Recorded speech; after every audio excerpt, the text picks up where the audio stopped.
My wife told me to be more in touch with my feminine side. So I crashed the car.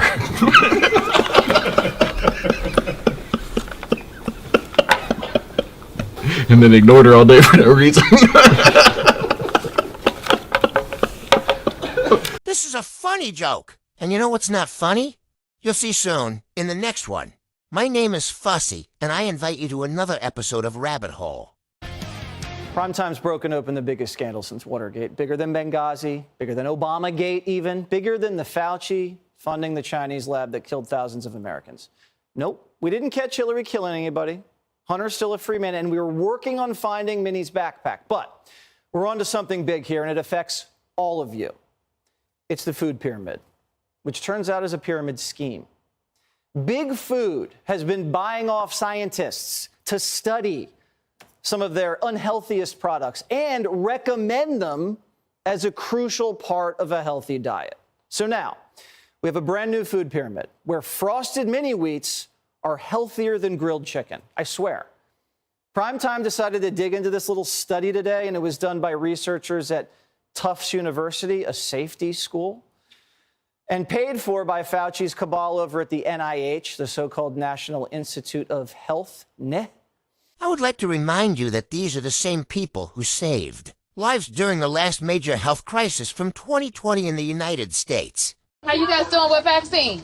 I haven't gotten it yet. I'm waiting for them to be able to. Oh, you should get it first. Okay, that way you won't give it to them. Oh, I thought I would give it to them if I get it. No, not at all. In fact, we got to get you vaccinated so that if you were to get infected, you could pass it on to them.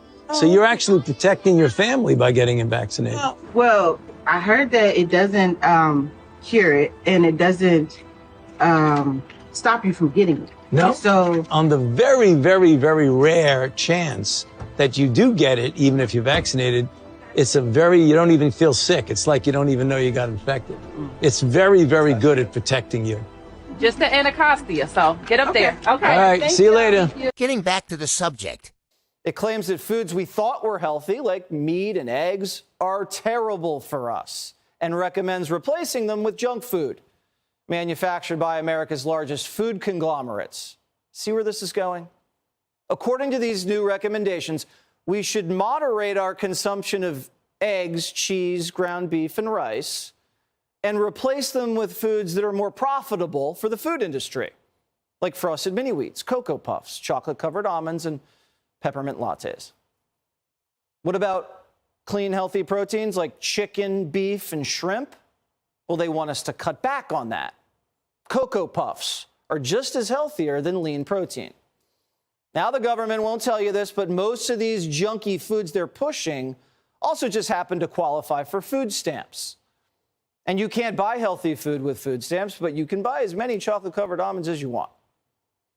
And so the guys over at General Mills and Kellogg's hear this, and they know their money for studies at Tufts and grants to Dr. Fauci have paid off.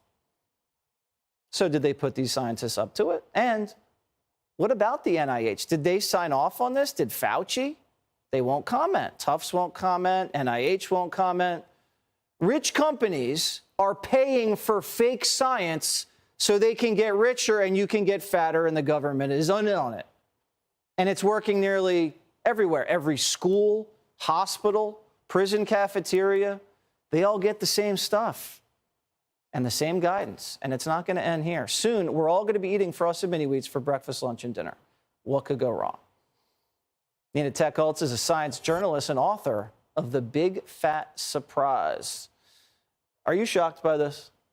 Yes. I mean, I think anybody can recognize that frosted mini wheats and chocolate-covered almonds are not healthy. And the fact that this new food pyramid, as you call it, there were more than 70 cereals named by brand from Kellogg's, General Mills, Post. I mean, really tells you that that is a sign of an industry-fueled study. Sugar, if this doesn't convince those who are still not convinced, whether these people are playing for the same goal as us, then I don't know what could convince them. We know that saturated fat was demonized by the sugar industry. Yeah, that bullshit study that they put out in the 1960s, where they paid these guys the equivalent of $50,000 today to lie.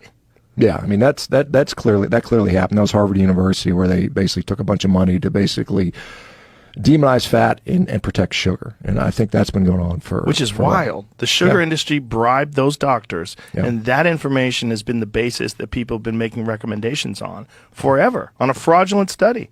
And still to this day, doctors will cite that not knowing it. And when you tell them about it, they're like, what are you talking about? And then you'll pull it up on Google, and they just go, huh, what is this? Yeah. Like, there's so many doctors that aren't aware that the demonization of saturated fat was specifically caused by these papers, by these doctors that were bribed. Yeah, it's crazy. I mean, it is crazy to think how much, you'd think that science would be a quest to find the truth or to explain the observations around us. But a lot of times, science now is marketing. I mean, it really is. I mean, it's paid for. Companies are going to benefit from this. You think about a lot of these academic institutions, a lot of their funding comes through industry, and they don't get funding if they don't get the results that they're getting paid for. Consensus in science is achieved when the party that paid for the research receives the results of the research they paid for. This means that the party that commissioned the research has the right to access and receive the results, as they have a vested interest in the outcome. Unfortunately, we live in a sick society where the so-called truth can be bought with money. Hong Kong has the highest red meat consumption in the world at 1.5 pounds per person per day, and the longest average lifespan at 85 years. Tell me again how red meat is killing us? There's a very interesting study on rats that I want to tell you. And there's 3 groups of rats.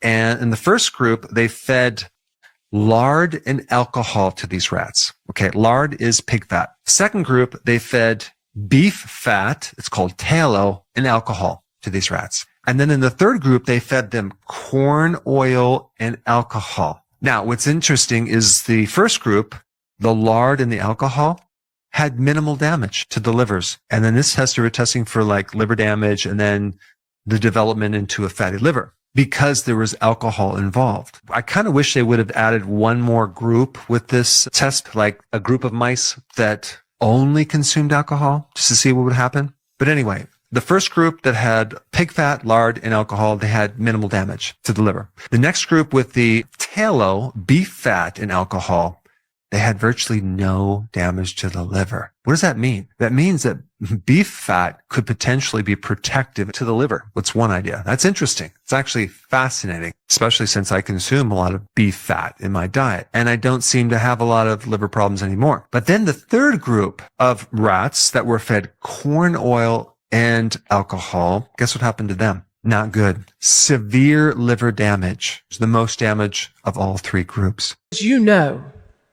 that if you do not eat meat, your testosterone levels are considerably lower than anyone else's.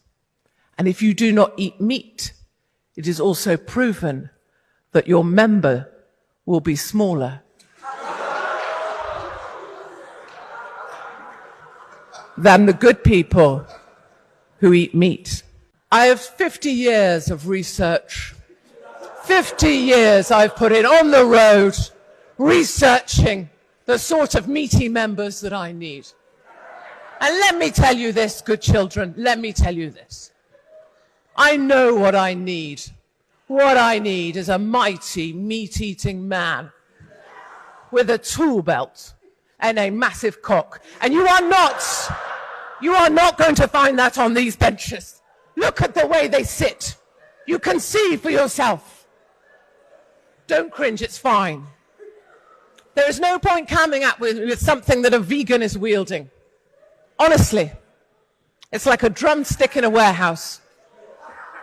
I really like carrots. That's why I would be very sad if someone made me eat something else. I believe there should always be a choice. I don't think we can afford to assume that the people who are charged with our public health any longer have our best interests at heart all the time. Parents have to make their own decisions. Why would a doctor not want to know more about something that could save a life or prevent a disease? The AAP is financed by the drug companies. Medical schools are financed by the drug companies. This is a huge business. Vaccines are the largest growing division of the pharmaceutical industry. $13 billion. They control medical schools. These doctors are not learning about prevention or vitamins or diets. What we're asking is for them to take a loss for the good of our children. That's a tough sell in a boardroom. All we saying is, you know what I'm saying? You know what I'm saying? Let's remember, our perspective is always linked to our vantage point, which in turn is determined by how we perceive things.